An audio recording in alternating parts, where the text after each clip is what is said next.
Bonjour à tous, donc dans cette vidéo nous allons parler du mot-clé abstract avec les classes. C'est parti. Alors jusque maintenant nous avons vu l'héritage et les classes, donc comment ça fonctionne, etc. etc. Maintenant ce qu'on va voir c'est le mot-clé abstract. Alors, voici le code que nous allons utiliser aujourd'hui.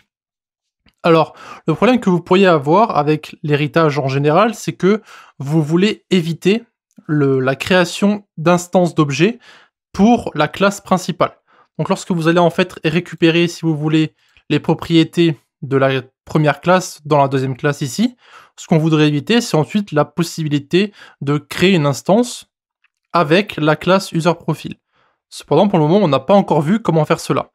Eh bien, c'est ça qu'en fait le mot-clé abstract va faire, c'est qu'il va empêcher la création d'instances d'objets dans la classe où le mot-clé se trouve. Donc dans notre cas ici, le mot-clé abstract se trouve sur notre première classe. Du coup, en fait, ça va empêcher la création d'objets sur notre première classe. Donc on pourra utiliser que cette ligne-ci et non la ligne d'en dessous. Maintenant, j'ai un petit challenge pour vous, donc si vous l'acceptez évidemment, donc on va simplement voir le mot-clé abstract et comment ça fonctionne sur l'éditeur.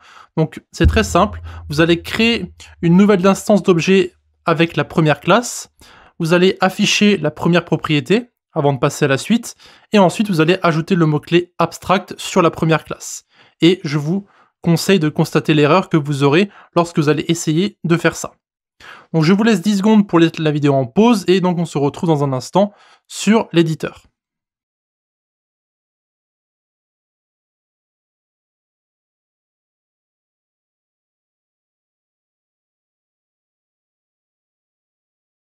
Alors, comme d'habitude, je vais lancer mon compileur automatique ici dans mon terminal. Et maintenant, ce qu'on va faire, c'est qu'on va commencer par enlever le hobbies ici afin d'avoir un petit peu de place. On va l'enlever aussi ici dans notre autre classe. Et on va faire ce que je vous ai dit de faire. On va enlever ce console log ici aussi. Donc, on va commencer par créer une nouvelle instance d'objet. Donc, user2 égale new user profile. Ici, on va mettre donc Alex et on va mettre 25, peu importe. Donc ici, nous n'avons aucune erreur. Ça veut dire qu'on va pouvoir accéder à la valeur que nous avons à l'intérieur ici. Donc si on fait un console.log de user2.name, par exemple, ici, nous n'avons aucune erreur. Donc si on rafraîchit notre navigateur, vous pouvez voir que nous avons bien Alex ici qui est affiché. Et si on met une virgule et qu'on met user2.age, vous pouvez voir qu'ici, nous avons aussi le prénom et nous avons aussi l'âge. Maintenant, ce qu'on veut faire, c'est éviter la création, ici, d'instances d'objets avec la première classe. Et donc pour ce faire, tout ce qu'on a à faire, c'est simplement ajouter ici le mot-clé abstract. Et vous pouvez voir qu'ici, nous avons maintenant une erreur lorsqu'on essaie de créer cette instance. Donc cannot create an instance of an abstract class.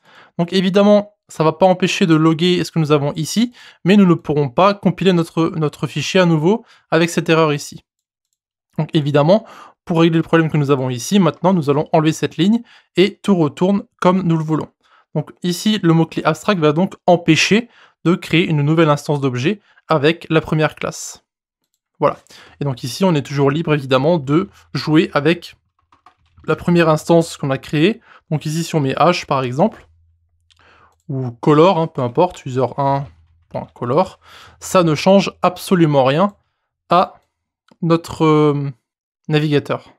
Voilà, on sera plus ou moins tout pour le mot-clé abstract, donc je voulais vous le montrer parce qu'on va l'utiliser dans les prochaines sections, et ça serait bien que vous soyez au courant de l'existence de ce petit mot-clé. On va maintenant s'attaquer à d'autres sujets avec les classes.